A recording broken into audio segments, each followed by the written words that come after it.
terkait jumpa pers hari ini seperti apa Pak?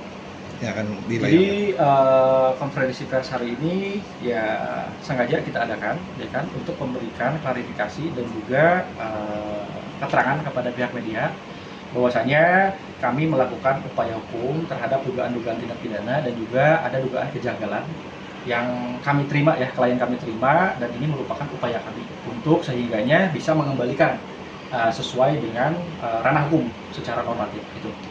Ini Pak, tadi disebut bahwa kasus ini adalah kasus romance scam. Ya. Seperti apa sih Pak penjelasannya Pak? Romance scam. Jadi romance scam itu adalah suatu bentuk, ya, yang dimana salah satu pihak itu memanfaatkan dari segi emosional supaya mendapatkan beberapa keuntungan, yakni dalam dugaan tindak pidana ini yang kita laporkan adalah penipuan, ya kan. Jadi seolah-olah si perempuan tersebut, ya kan, memiliki hubungan emosional dengan pihak klien kami dan sehingganya perempuan tersebut bisa mengelabui, ya kan, bisa mengelabui klien kami untuk mendapatkan sejumlah keuntungan. Dan setelah klien kami menyadari hal tersebut, si perempuan ini mengancam dengan hal-hal yang tidak berdasar. Gitu. Itu kurang lebih terkait definisi terkait tentang romance scam, ya. Gitu, ya. Dalam kasus ini kan klien Bapak sebagai korban Pak.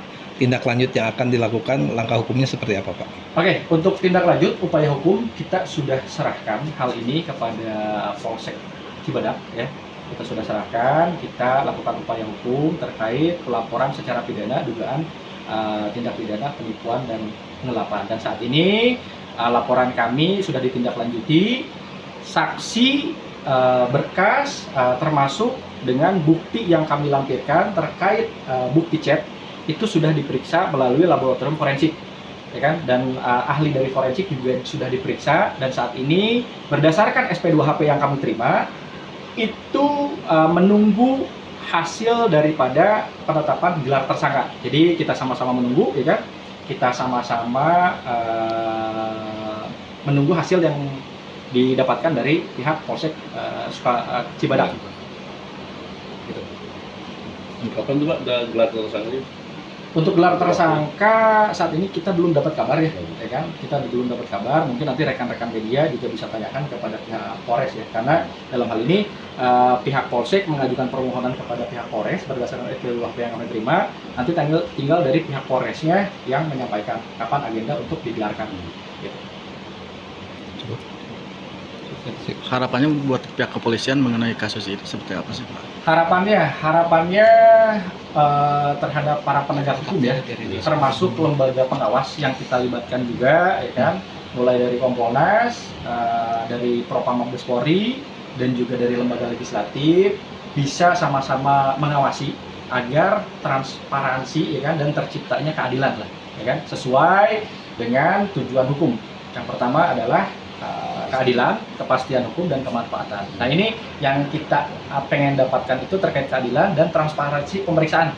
Jadi sehingganya proses penanganan perkara ini dibuktikan secara objektif, gitu, ya. Gitu. Kalau melihat sementara ini penanganan hukum dari pihak kepolisian seperti apa? Penanganan hukum dari kepolisian, ya, Polsek Cibadak dan Polres Sukabumi, ya, bagus. Hanya saja mungkin perlu adanya pengawasan, karena kami sempat berkali-kali Pak meminta kepada pihak kepolisian, khususnya kepada Polres Sukabumi, ya, Labuan Ratu, untuk bisa melibatkan ahli, ya kan, hadir dalam gelar perkara yang sudah kami mohonkan di dalam surat permohonan kami bisa dilibatkan di dalam gelar perkara. Kami sudah diundang di dalam gelar perkara biasa sebanyak 2 kali, dan kami nilai hal tersebut juga memang belum bisa menjadikan perkara ini naik ke dalam tahap penyidikan. Maka dari itu kami lakukan upaya. Upayanya apa? Upayanya kami libatkan lembaga-lembaga pengawas untuk bisa turun, untuk bisa datang, ya kan, melihat proses-proses secara formil yang dilakukan oleh penyidik Polres Kabupaten Sukabumi Labuan Ratu. Itu.